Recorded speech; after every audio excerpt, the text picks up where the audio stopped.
subscribe now and press the bell icon. Never miss an update.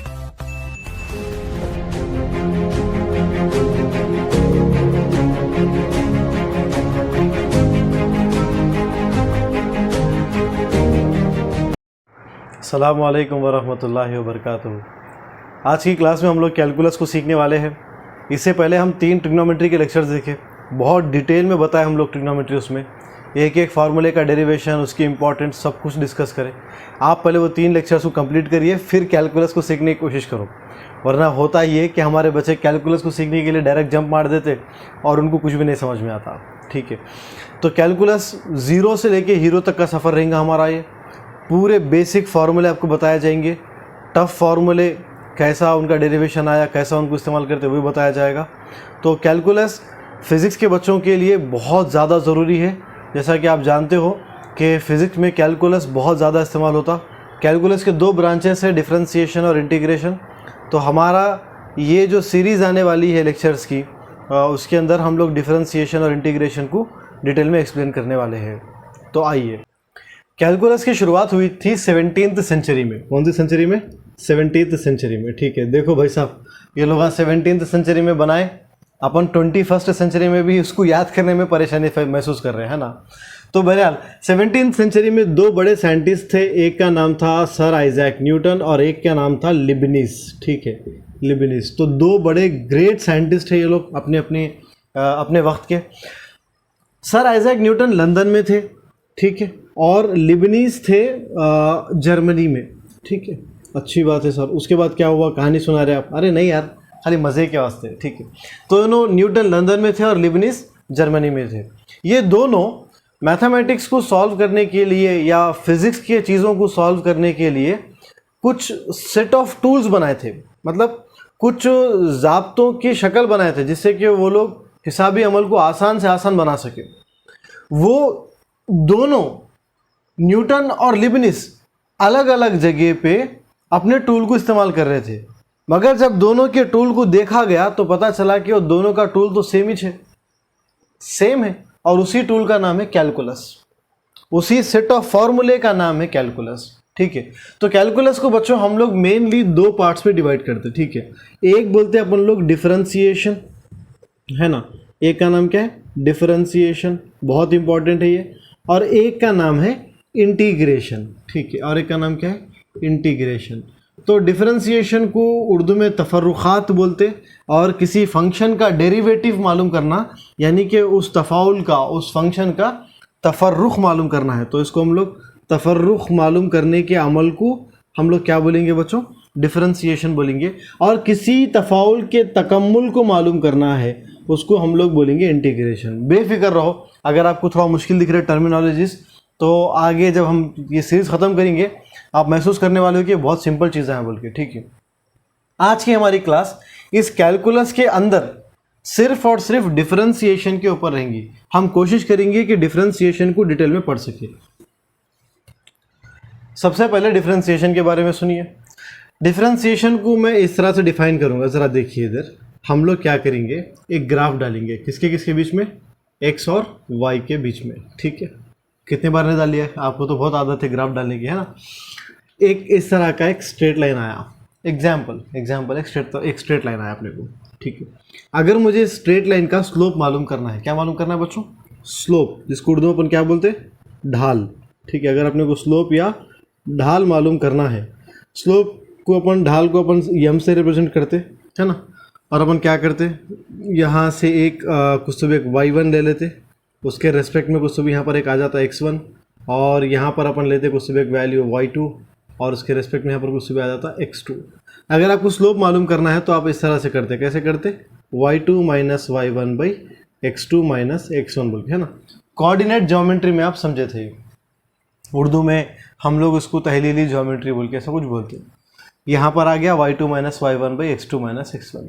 बच्चों मान लीजिए कि ये स्लोप का जो फार्मूला है y2 minus y1 by x2 minus x1, इसको मैं ऐसे करके लिखा। कैसे करके लिखा? y2 माइनस y1, इसका मतलब ये है कि चेंज इन y, उतना से ना बच्चों, फ़र्क y के अंदर कितना फ़र्क है, बाई x2 माइनस x1 मतलब चेंज इन x के अंदर कितना फ़र्क है, y2 delta y by delta x, है ना। हाँ, यहाँ तक तो आपको समझ में आ गया। अगर मान लो कि ये चेंज बहुत छोटा लिए अपन, क्या लिए अपन लोग, बहुत छोटा हो लिए, तो मान लीजिए कि चेंज क्या है, बहुत छोटा है, तो डेल्टा का मतलब चेंज है। डेल्टा का मतलब क्या है बच्चों, चेंज है। और डी जहाँ पर अपन यूज़ करते वो इस्तेमाल करते अपन किसके लिए, small, very very small change के लिए, बहुत छोटी तब्दीली के लिए। तो मतलब y के अंदर बहुत छोटी तब्दीली है और x के अंदर भी बहुत छोटी तब्दीली है। तो अगर हम लोग क्या करें, ये जो स्लोप अपन मालूम करे थे ना बच्चों, उसका ये जो लेंथ है ये बहुत छोटा कर लिए, तो जिससे कि डेल्टा y भी बहुत छोटा हो गया, डेल्टा x भी बहुत छोटा हो गया। सर हम छोटा करेंगे, इसके कोई क्या रीज़न है? तो एक काम करिए आप और एक ग्राफ देखिए ताकि आपको अंडरस्टैंडिंग थोड़ी सी क्लियर हो जाए आपकी। यहाँ पर x और y का और एक ग्राफ है, मगर इस बार का ग्राफ यूं करके है और हम आपको बोराने अब पहचानो स्लोप। तो अपन बोलते ढाल, किधर का ढाल? आपने बोलता हूँ यहाँ का मालूम करो स्लोप, या यहाँ का स्लोप या ढाल मालूम करो, यहाँ का स्लोप या ढाल मालूम करो, इधर का कहीं का, तो एक पॉइंट का बोलता हूँ। तो जिस पॉइंट पे अपन मालूम करना चाह रहे हैं उस पॉइंट पे अपन क्या करते बच्चों, एक टैंजेंट ड्रॉ करते। क्या ड्रॉ करते? टैंजेंट। इसको उर्दू में बोलते हैं ममास बोल के, है ना। तो अपन एक ममास ड्रॉ करते हैं, टैंजेंट ड्रॉ करते हैं, और इस टैंजेंट का या ममास का जो भी स्लोप रहेगा, हमारे इस पॉइंट का भी स्लोप वही रहेगा। क्योंकि ये पॉइंट ये जो टैंजेंट अपन ड्रॉ करें, ममास जो अपन डाले वो इस पॉइंट के लिए डालेना। तो ममास का जो भी स्लोप आएगा, जो भी ढाल आएगा, वो उस पॉइंट का स्लोप या ढाल रहेगा। तो इतने छोटे छोटे जगहों के भी हम लोग क्या करते बच्चों, ढाल मालूम करते। तो इतनी छोटी जगह की अगर मालूम करोगे तो लाजिम बात है कि y भी बहुत छोटा रहेगा और x भी बहुत छोटा रहेगा। तो उसकी वजह से हो जाएगा ये कि इस डेल की जगह पे आ जाएगा बच्चों d, और यहाँ पर आएगा y, और यहाँ पर आएगा बाई dx। क्या दिख रहा है आपको बच्चों? dy by dx। ये dy बाई dx किसके इक्वल है बच्चों? ये स्लोप के इक्वल है। किसके इक्वल है? स्लोप के इक्वल है ना बच्चों, ढाल के इक्वल है ना। अच्छी बात है बच्चों, ये सिंबल डिफरेंशिएशन का है, बस यही है डिफरेंशिएशन। अरे क्या बात कर सर, डिफरेंशिएशन हो गया? हाँ हो गया। आप क्या करें, आप y को डिफरेंशिएट करें विथ रिस्पेक्ट टू x, ठीक है। आप y तफाउल, y एक फंक्शन है x का, ठीक है। y कुछ भी हो सकता, y x स्क्वायर हो सकता, y sin x हो सकता, कुछ भी हो सकता y। तो y को हम क्या करें, तफर्रुख करें किससे? x के हिसाब से, ठीक है। तो इसी को हम लोग क्या बोलते बच्चों, कि हम लोग y का तफर्रुख निकाले x के हिसाब से बोल के बोलते। मगर मुझे ना कुछ और डिटेल में बात करना है। क्या डिटेल में बात करना है कि स्लोप का फॉर्मूला क्या बोले अपन, dy बाई dx बोले, ठीक है।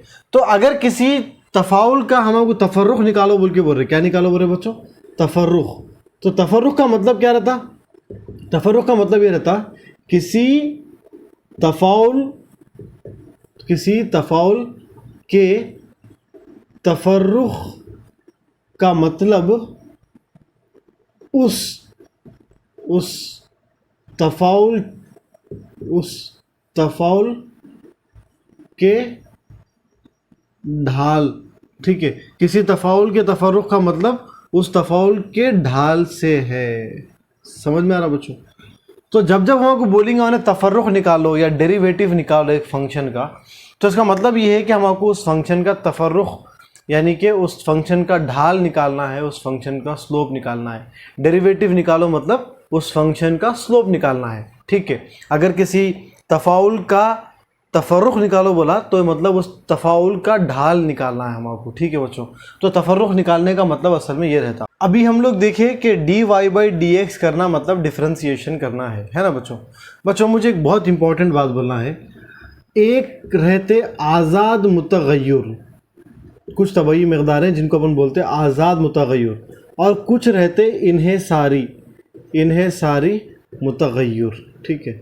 इन्हें सारी मुतग़य्यर, इसको उर्दू में सॉरी इंग्लिश में बोलते हैं, ये तो उर्दू है, ठीक है। इंग्लिश में बोलते हैं इंडिपेंडेंट। आज़ाद मतलब क्या है? आज़ाद मतलब इंडिपेंडेंट। क्या मतलब बच्चों? Independent variable. मुतग़य्यर मतलब जो बदल रहा, ठीक है। तो इंडिपेंडेंट वेरिएबल। और इसका बच्चों इन्हेसार मतलब वो डिपेंडेंट है बोले ऐसा, तो इसको बोलते हैं अपन लोग डिपेंडेंट वेरिएबल, ठीक है। Dependent variable. हर तफाउल के तफर्रुख के अंदर, हर डेरिवेटिव के अंदर कोई एक ऐसा रहता जो इंडिपेंडेंट वेरिएबल रहता और कोई एक ऐसा रहता जो डिपेंडेंट वेरिएबल रहता। मिसाल के तौर पे यहाँ पर देखिए dy/dx, ठीक है बच्चों, इसमें जो नीचे हिस्से नीचे में जो लिखते हैं ना वो पूरे के पूरे क्या रहते मालूम बच्चों, ये पूरे के पूरे इंडिपेंडेंट वेरिएबल्स रहते हैं, आज़ाद मुतगय्यर रहते हैं, इंडिपेंडेंट वेरिएबल्स, ठीक है, अच्छी बात है। और जो ऊपर रहते ना बच्चों, ऊपर लिखते सो ये रहते डिपेंडेंट वेरिएबल। सर नहीं समझ में आया, मिसाल से समझाओ, अच्छी बात है, मिसाल से समझाओ तुम्हें। देखिए इधर इंडिपेंडेंट वेरिएबल्स, मिसाल के तौर पे अगर मैं ये जो ग्राफ है ना x और y के बीच में, बस इसी ग्राफ को अगर मैं थोड़ा सा बदल दूँ और यहाँ पर लिख दूँ टाइम और यहाँ पर लिख दूँ डिस्प्लेसमेंट s, और अगर मैं इस ग्राफ को उतारूँ मैं, ठीक है, ऐसा कुछ ग्राफ जाता बच्चों, कौन किस पे मुनहसिर है? क्या वक्त फासले पे मुनहसिर है या फासले का तय करना वक्त पे मुनहसिर है? तो आप देखोगे कि वक्त तो आज़ाद मुतगय्यर है, उन्हें बदलता मगर आज़ाद है, उन्हें किसी पे डिपेंड नहीं करता वक्त। आप काम करो या ना करो वक्त तो जाता ही रहेगा। और फासले को तय करने के लिए वक्त की ज़रूरत है, नखल मकाम तय करने के लिए वक्त की ज़रूरत है। तो नखल मकाम यानी कि डिस्प्लेसमेंट क्या है बच्चों? It is dependent on time, ये वक्त पर मुनहसिर है। तो वक्त एक आज़ाद मुतगय्यर है, इसीलिए अपन लोग वेलोसिटी, इसका स्लोप क्या देता बच्चों? वेलोसिटी देता। शायद आपको आइडिया नहीं होगा इसके बारे में। हम लोग एक चैप्टर लेकर आने वाले हैं motion in a straight line बोल के, ख़त मुस्तकीम में हरकत, उसमें मैं फासला, आपके रफ्तार, इसरा, सबके बारे में बात करता हूँ। मगर अभी तो मैं ये बोलूँगा बच्चों कि v मसावी रहता ds/dt के, है ना, नखल मकाम बटे वक्त। तो यहाँ पर t क्या है? t क्या है? इंडिपेंडेंट वेरिएबल, वक्त किस पे डिपेंड नहीं करता। फासला डिपेंड करता, किस पे डिपेंड करता? टाइम पे। अगर मैं बोलूँ टाइम ही नहीं दे तुम और फासला तय करो, कर सकते क्या? नहीं कर सकते, टाइम देना पड़ेगा। फासला डिपेंड करता किसके ऊपर? टाइम के ऊपर। तो ये है बच्चों आज़ाद मुतगय्यर और इन्हें सारी मुतगय्यर। तफर्रुखात के बहुत सारे फार्मूलेस हैं, ठीक है। अब हम क्या करने वाले हैं, एक एक फार्मूले का डेरिवेशन और उनको याद किस तरह किया जाता है वो सब देखने वाले हैं, ठीक है। तो सबसे पहले बच्चों तफर्रुखात में हम आपको देखना है कि एक मुस्तकिल का तफर्रुख क्या रहता है, यानी कि मुस्तकिल को इंग्लिश में क्या बोलते हैं हम लोग? कांस्टेंट का डेरिवेटिव क्या रहता, ठीक है। तो एक मुस्तकिल का तफर्रुख क्या रहता ज़रा देखिए। मिसाल के तौर पे मैं एक ग्राफ डाला, किसके किसके बीच में? यहाँ पर है एक कुछ तो भी x और यहाँ पर है कुछ तो भी बच्चों y, ठीक है।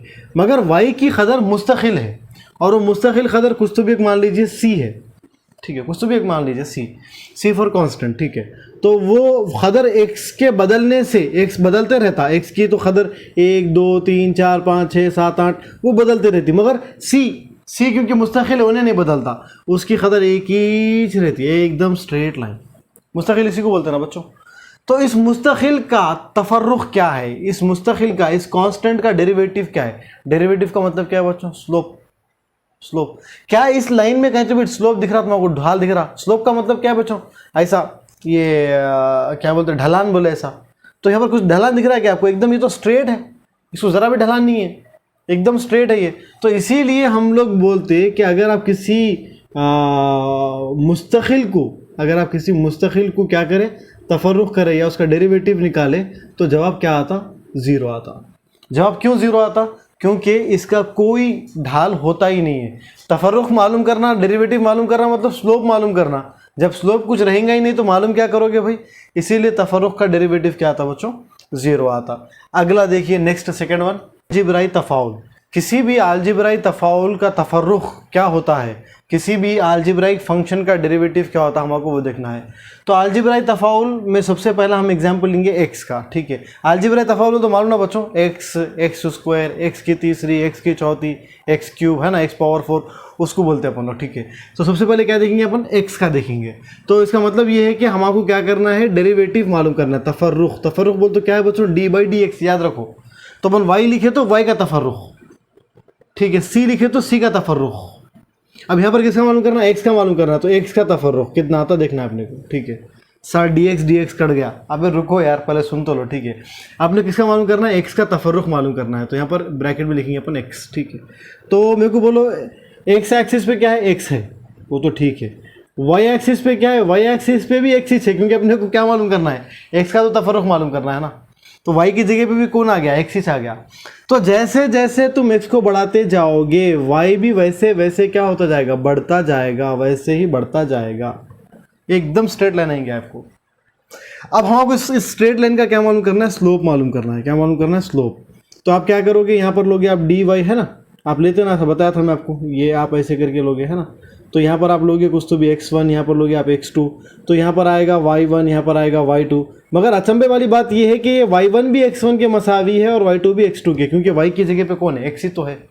तो यानी कि y2 minus y1 by x2 minus x1 की जगह पे आएगा x2 minus x1 by x2 minus x1, यानी कि दो भी सेम है और दोनों कट के क्या होते बच्चों, 1 आ जाता। यानी कि x का ढाल कितना आ रहा, 1, यानी कि x का तफर्रुख कितना है, 1।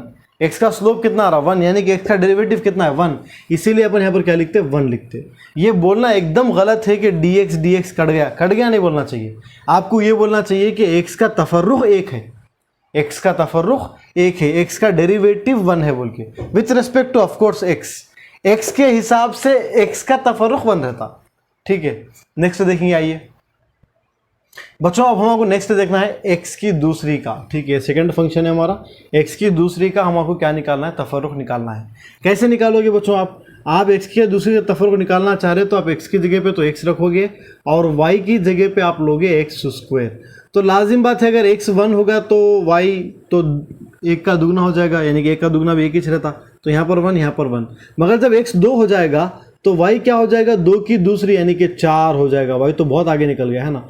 तो इसका मतलब ये है कि कंटिन्यूसली y बहुत तेज़ी से आगे बढ़ते रहता। एकदम अपने को एक ऐसा ग्राफ आता, इस ग्राफ को पैराबोला बोलते हैं ना, मकाफी नुमा बोलते हैं। ठीक है, पैराबोला या मकाफी नुमा बोलते हैं। ठीक है, लिखेंगे अपन इसको बोलते हैं बच्चों पैराबोला। ठीक है, और अपन इसको इंग्लिश में बोलते, सॉरी उर्दू में बोलते मकाफी नुमा। ठीक है, तो ये मकाफी नुमा पैराबोला, इसके भी किस्से आगे आने वाले हैं, अभी तो अपने को जोर डालने की ज़रूरत नहीं है। मगर आपको मालूम है बच्चों, हमको क्या चाहिए था, तफर्रुख, x² का तफर्रुख, यानी कि हमको चाहिए था d/dx किसका, x² का आपको चाहिए था, है ना। तो आप अब इसका स्लोप मालूम करोगे तो बहुत दिक्कत हो जाती। तो ये न्यूटन का मेथड है, ग्राफ के ज़रिए से स्लोप निकालना। इससे अच्छा मेथड लिबनिज़ का है। ठीक है, लिबनिज़ का है। जैसा कि आप जानते हो कि न्यूटन एक बहुत बड़ा साइंटिस्ट था, रॉयल सोसाइटी का वो एक वक्त का हेड भी था, वो प्रेसिडेंट था रॉयल सोसाइटी का। और न्यूटन के सामने लिबनिज़ की ज़्यादा नहीं चल सकती थी, इसीलिए न्यूटन को ज़्यादा खिताब देते डिफ्रेंसिएशन का। मगर लिबनिज़ के फार्मूले बहुत अच्छे हैं। तो x² का, x³ का या x⁻n का डिफ्रेंसिएशन अगर आपको निकालना है तो आप लिबनिज़ का तरीका फॉलो करो, वो बहुत अच्छा रहता है। जैसा मिसाल के तौर पे इसको अपन हटा देंगे और लिबनिज़ का तरीका लेंगे। ठीक है, लिबनिज़ क्या बोलता, लिबनिज़ ये बोलता है कि आप लिमिट्स एंड कंटिन्यूटी यूज़ करो। ये क्या रहता सर, ये क्या रहता मालूम बच्चों, कि आप मान लो कि यहाँ पर क्या लिए, एक फंक्शन, एक एक्स लिए, कुछ भी एक, ठीक है, और यहाँ पर आप ले लिए कुछ भी एक्स का फंक्शन एक्स का, मतलब यहाँ पर एक्स की दूसरी, 2x की तीसरी, 5x की चौथी, कुछ भी हो सकता है। यहाँ पर x का फंक्शन रहना खाली, बस sin x, cos x, e⁻x, log x, कुछ भी हो सकता है वहाँ पर, चलता अपने को, कोई दिक्कत नहीं है। ठीक है, तो हम क्या करते बच्चों, हम स्लोप कैसे मालूम करते हैं। अगर मान लो हम हो गए किसी स्ट्रेट लाइन, मान लो ऐसी स्ट्रेट लाइन है, तो हम स्लोप कैसे मालूम करते हैं। अपन यहाँ पर एक पॉइंट उठाते हैं ना, कुछ तो भी रहता वो x, और ज़र्रा उससे थोड़ा आगे जाते हैं, बोलना ज़र्रा आगे जाते हैं ना, थोड़ा आगे गए, कितना आगे गए, x प्लस छोटा चेंज आगे गया, बोलना डेल्टा x तो है, मगर ये कितना हिस्सा होगा, छोटा सा हिस्सा डेल्टा x के इक्वल होगा, है ना। ये छोटा हिस्सा किसके इक्वल होगा, डेल्टा x के इक्वल होगा। इसीलिए ये पॉइंट x है और ये पॉइंट कितना है बच्चों, x प्लस डेल्टा x है। और ये वाले पॉइंट को बोलो बच्चों, ये वाला पॉइंट क्या है, ये वाला पॉइंट है f ऑफ x, है ना। और ये वाला पॉइंट क्या है बच्चों, ये वाला पॉइंट है f of x plus delta x, है ना, f of x plus delta x। तो उन्हें क्या बोला मालूम, लिबनिज़, कि अगर आपको चाहिए स्लोप, क्या चाहिए आपको, स्लोप, तो आप आपका ही फार्मूला यूज़ करो, कौन सा, ये वाला y2 minus y1 by x2 minus x1, यानी कि f of x plus delta x minus f of x, वही करते ना बेटा, y2 minus y1 by x2 minus x1।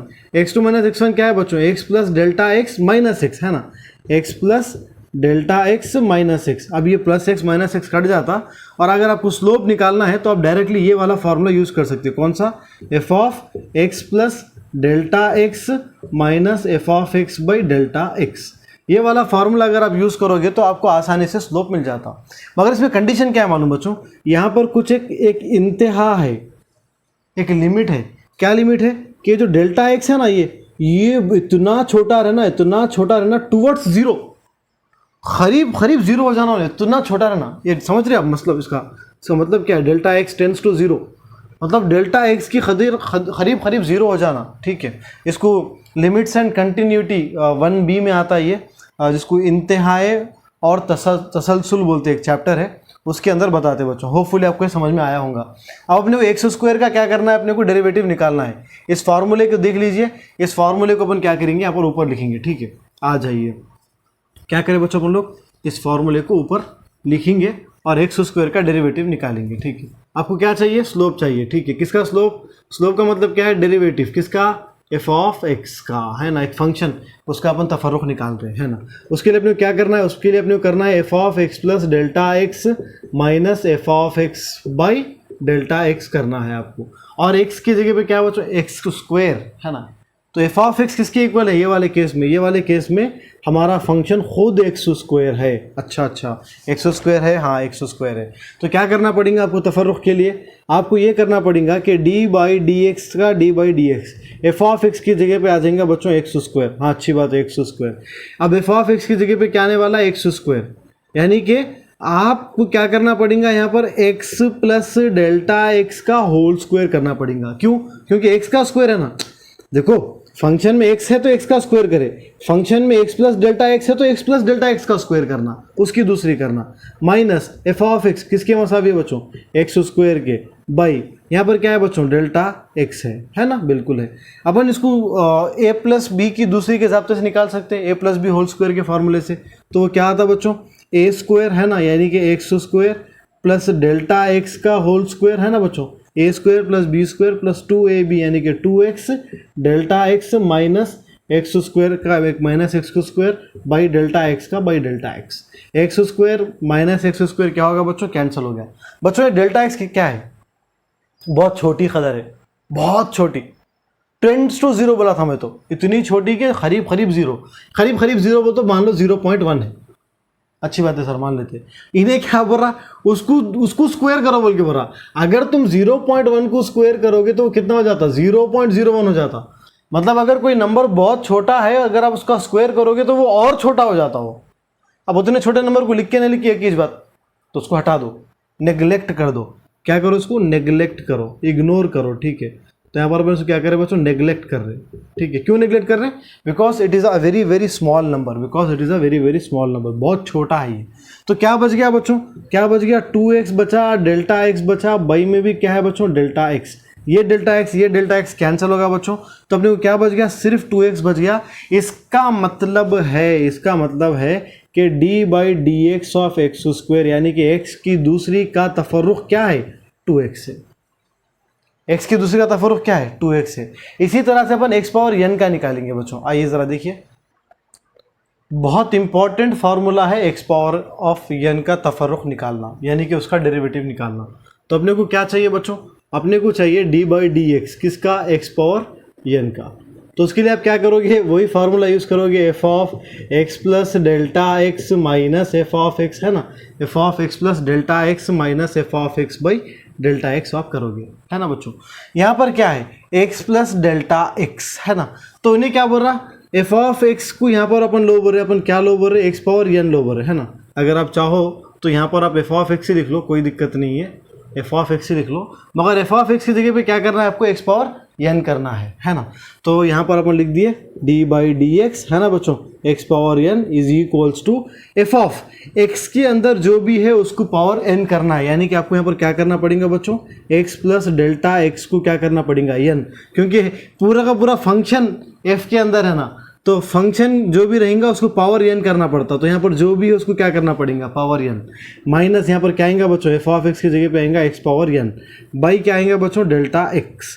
Sir last time तो अच्छा सॉल्व कर लिए थे, ए प्लस बी की दूसरी बोल के आप क्या करते हो तुम बच्चों, इसको सॉल्व करने के लिए एक थ्योरम बनी हुई है, उसको बोलते हैं बाइनॉमियल थ्योरम। ठीक है, बाइनॉमियल थ्योरम तो बड़ी सिंपल थ्योरम है, कुछ हार्ड नहीं है। ठीक है, डायरेक्ट सीख सकते हैं अपन इसको, कुछ हार्ड नहीं है। तो वो बाइनॉमियल थ्योरम क्या करती मालूम? बाइनॉमियल थ्योरम ये करती कि सबसे पहले एक्स पावर ऑफ एन का एक्स पावर ऑफ एन ले लेती है उन्हें। ठीक है, जैसा एक ए स्क्वायर रहते हैं बोला वैसा एक्स पावर ऑफ एन का एक्स पावर ऑफ एन। उसके बाद उन्हें ये करती बच्चों, क्या आपको बोलती है, उन्हें लो एन सी वन, यानी कि एन समझ जाओ, क्या करना एन करना है आप लोग, और एक्स के ऊपर पावर एन माइनस वन करना है, और जितने पावर इसके ऊपर एक्स के ऊपर से आप निकालोगे उतना आपको पावर डेल्टा एक्स को देना पड़ता। ठीक है, तो डेल्टा एक्स के ऊपर क्या आ गया, पावर वन आ गया। ठीक है, उसके बाद आता बच्चों plus n into n minus one by two आता। असल में बच्चों ये n C one permutations and combination है, n C one n C two बोल के, मगर मेरे हिसाब से इतना दूर जाने का जरूरत नहीं है, बेफिक्र रहो आप, n C one n C two सुनने की जरूरत नहीं है आपके लिए, और खाली मुश्किल हो जाती, पहले से आपके लिए बहुत ज़्यादा है। ठीक है, तो उधर से जाने की जरूरत नहीं है, इतने में भी हमारा काम हो जाता। ठीक है, क्यों? क्योंकि आगे जाओगे तो आपको डेल्टा एक्स के ऊपर टू आता है ना, और डेल्टा एक्स के ऊपर टू मतलब वो बहुत छोटे का स्क्वायर है, और मैं आपको बोला था बहुत छोटे का अगर स्क्वायर है तो उसको आप हटा दो, तो उन्हें हट गया बच्चों। यहाँ पर क्या आ गया अपने को भाई, डेल्टा एक्स का डेल्टा एक्स। सर आप कुछ भूल गए, क्या भूल गया मैं? सर आप इसको तो लिख दिए निकाल के, मगर ये minus x power of n, हाँ तो वो ऐसे लिख दो तुम्हें, minus x power of n. ठीक है बच्चों, इसको अगर अपन ओपन करें तो अपने को ये आता बोले ऐसा, ना सिर्फ ये आता बल्कि इसके आगे और भी टर्म्स आते, मगर वो टर्म्स के अंदर डेल्टा एक्स के ऊपर दो, डेल्टा एक्स के ऊपर तीन, डेल्टा एक्स के ऊपर चार आता, और वो वाले टर्म्स डेल्टा एक्स के ऊपर दो मतलब बहुत छोटा हो जाता, तीन मतलब और छोटा हो जाता, तो उतने छोटे छोटे टर्म्स को अपन क्या करते हैं, नेग्लेक्ट कर देते। ये एक्स पावर ऑफ एन और ये एक्स पावर ऑफ एन क्या होगा बच्चों, कैंसिल हो गया। तो यहाँ पर क्या बच गया अपने को बच गया बच्चों d by d x x power of n, है ना बच्चों, d by d x x power of n is equals to n into x power of n minus one into delta x है ना बच्चों, बाई डेल्टा एक्स। बच्चों ये delta x और ये डेल्टा एक्स क्या हो जाएंगे, कैंसिल, है ना, कैंसिल हो जाएंगे। तो अपने को क्या बच गया, सिर्फ n into x power of n minus one. तो क्या आता अपने को n into x power of n minus one. तो जब आप एक्स पावर ऑफ n का तफर्रुख निकालोगे आपको क्या फार्मूला अप्लाई करना पड़ेगा, ये वाला फार्मूला अप्लाई करना पड़ेगा, n into x power of n minus one. Sir ज़रा एक मिसाल दो ना, हम लोग कैसा अप्लाई करना ये फार्मूला। जैसा मिसाल के तौर पर आपको बोले, क्या बोले बच्चों, भाई आपको बोले कि x की दूसरी का तफर्रुख निकालो। सर अभी निकाले थे हम लोग, हाँ तो अभी भी अपन ये वाला फार्मूला यूज़ करके निकालेंगे, d by d x of x power of n. तो क्या करना है, ये पावर को पहले सामने लिख देना, फिर x के ऊपर से पावर में से एक निकाल देना, वो टच। ये चाहा था ना फार्मूला अपने को, बिल्कुल। तो अगर मान लो मैं डी बाई डी एक्स करा, किसका, एक्स स्क्वायर का, किसका करा मैं, एक्स स्क्वायर का, तो मैं क्या बोला बच्चों, पहले जो भी n है उसको बाजू लिख दो, तो बाजू लिख दिया 2 को, और x इस 2 में से 1 निकाल दो, 2 में से 1 निकालोगे तो 1 बच जाएगा, और 1 है उसके ऊपर। ठीक है, और एक मिसाल लीजिए, जैसे D by d x of मैं करा, क्या करा बच्चों, एक्स पावर ऑफ 7 करा। ठीक है, तो क्या करना बोला मैं, पहले 7 को लिख दो और x लिख के 7 में से 1 माइनस कर दो, कितना आता, 6। ठीक है, तो इस तरह से अपन डेरिवेशन निकालते हैं। मिसाल के तौर पे अगर मैं डी बाई डी एक्स करा, किसका बच्चों, मैं करा 32 एक्स पावर ऑफ 9 का, किसका करा मैं, 32 एक्स पावर ऑफ 9 का। तो बच्चों 32 एक नंबर है, नंबर को पहले बाहर निकाल लो, बिकॉज ये नंबर मुस्तकिल एक्स पे मुनसिर है क्या, नहीं है, तो सर उसका डेरिवेटिव 0 आता। अगर उन्हें अकेला रहता 32 तो उसका तफर्रुख 0 आता, D by d x of 32 अगर ऐसा होता, कैसा बच्चों, d by d x of 32 होता तो उसका तफर्रुख 0 आता। मगर उन्हें साथ में किसी और के एक्स लेकर आया ना उन्हें साथ में, तो आप 32 को तो बाहर निकाल लो, मगर एक्स पावर ऑफ 9 को पकड़ के उसका तफर्रुख कर दो आप, तो 32 का 32 रहता बच्चों। और एक्स पावर 9 का क्या आता, पहले 9 को लिख देना अपन जैसे का वैसा, और x के ऊपर 9 में से 1 निकाल देना, यानी कि 8 आ जाता। तो 9 2 ज़ा 18, 9 3 ज़ा 27, 27 प्लस 1 यानी कि 28, तो 288 एक्स पावर ऑफ 8 आता बच्चों। ठीक है, तो ये इसका तफर्रुख है। इस तरह से अपन कोई भी अलजेब्राई तफाउल का तफर्रुख निकालते ये वाला फार्मूला यूज़ करके। बहुत सारे लोग इसको ना बच्चों पावर रूल बोल के ही बोलते, क्या बोलते हैं इसको, पावर रूल।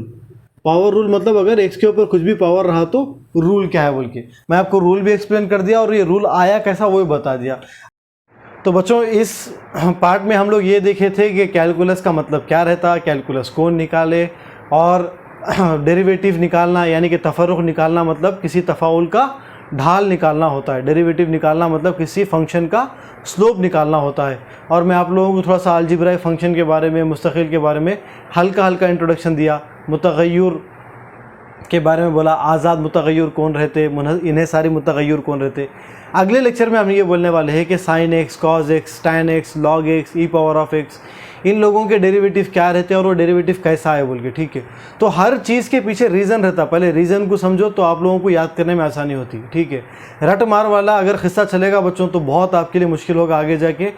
आप एकदम जहन लगा के पढ़िए, अगर कुछ डाउट हो तो कमेंट करिए और वीडियो को ज़्यादा से ज़्यादा लोगों तक शेयर करिए। जज़ाकल्लाहु खैर।